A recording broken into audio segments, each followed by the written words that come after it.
We have been compelled to create a permanent armaments industry of vast proportions. American opinions on their own military have swayed fairly strongly in the last centuries.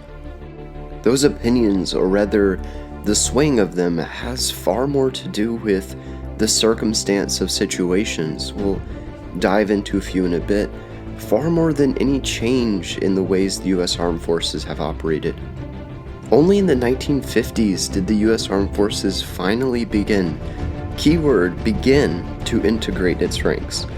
But ask any soldier of color and they'll tell you that racism is certainly still alive and well in 2021. In this video we'll cover 4 different wars through U.S. history, why they occurred and how they could have been backed by or even propelled by various racial stereotypes, and how these racist histories within the U.S. military continue to affect not only its own ranks today, but the world at large as well. For the future of us all, this is how the American way of war is racist. We choose to go to the moon. We choose to go to the moon.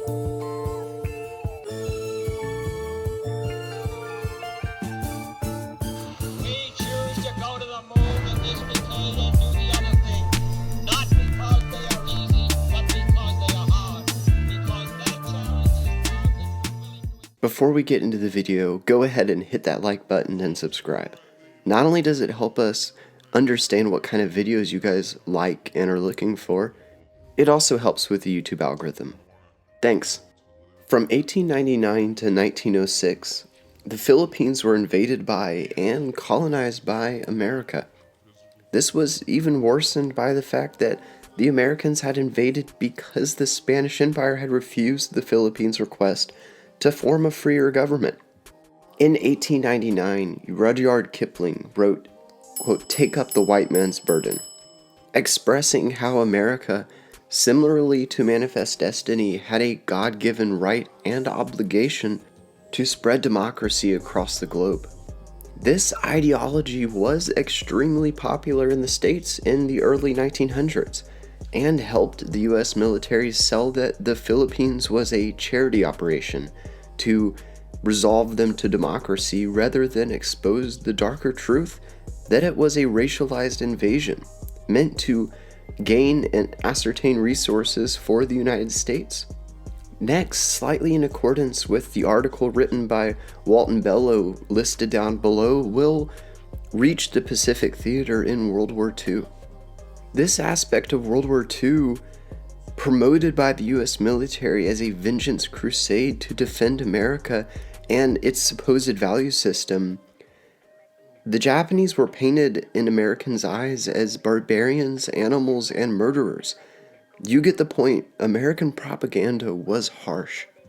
The thing was, Japan did the exact same thing to American soldiers, and even towards American life at home. This was all in an attempt by both nations to get their soldiers fighting for something more primal and undoubtedly racist than a nation or a home. No, this propaganda from both sides was designed to portray World War II as a fight for each people's way of life, their fundamental culture. And this could really ever work in nations as racist and isolating as Japan and the United States.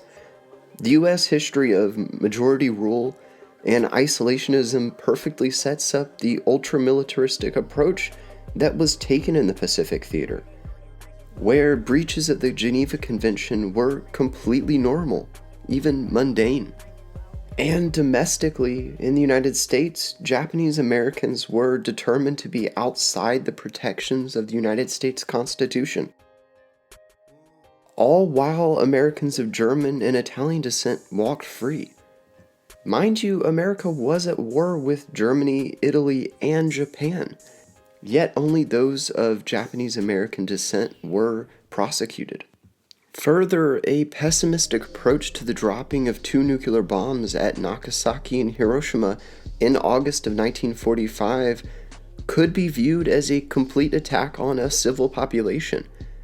Death toll of combat aside, this extremist action taken by the United States was never used against either Mussolini's Italy or Hitler's Germany.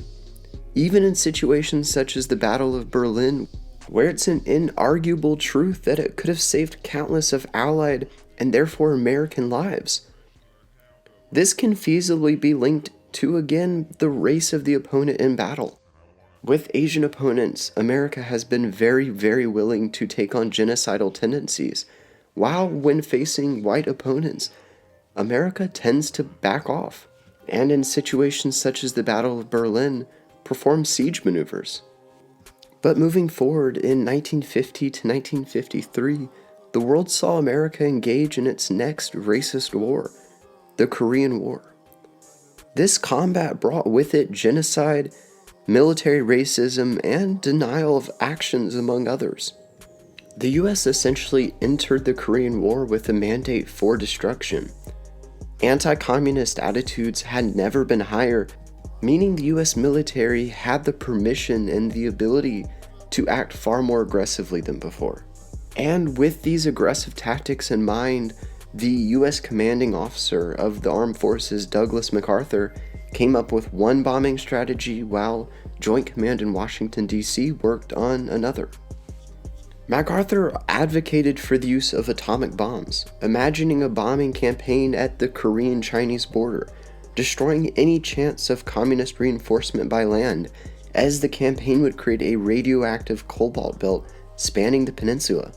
In fear of optics, however, Washington, D.C. shot the idea down, instead suggesting a firebombing campaign, also called carpet bombing. This campaign led to more explosives being dropped on the Korean Peninsula from 1950 to 1953 than in the entire World War II Pacific theater, as previously discussed. This horrifically racist bombing campaign was so harsh that even its commanding officer, U.S. General Emmett O'Donnell, said of the destruction, quote, "Everything is destroyed. There is nothing left standing worthy of the name." See, Korea was where the modern American philosophy of war finally emerged. This, of course, being the idea that as few American lives should end, while simultaneously exterminating as many non-American lives as possible through the might of both Western money and technology. Then, the practice of racial wars and genocide was continued into Vietnam.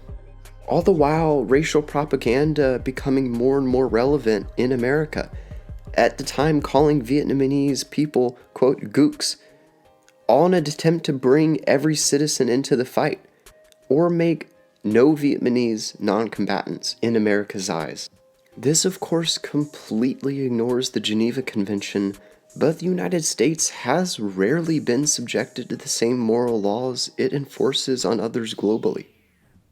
And this isn't being said without hard evidence either. In under a decade, more than 3.5 million Vietnamese were killed by the U.S. Armed Forces, civilian and combatant. Again, these horrendous acts were given credence by tired, quote, white man's burdens arguments, such as the now infamous Army objective laid out by General Curtis LeMay, quote, "Bomb the Vietnamese back to the Stone Age," unquote. This isn't exactly an egalitarian language after all. So, in conclusion, racism, war-making, and the modern US capitalist global market are all connecting at a fundamental level. And it's been said that the American ability to commit these rationalized genocides stem from the nation's two birthing sins.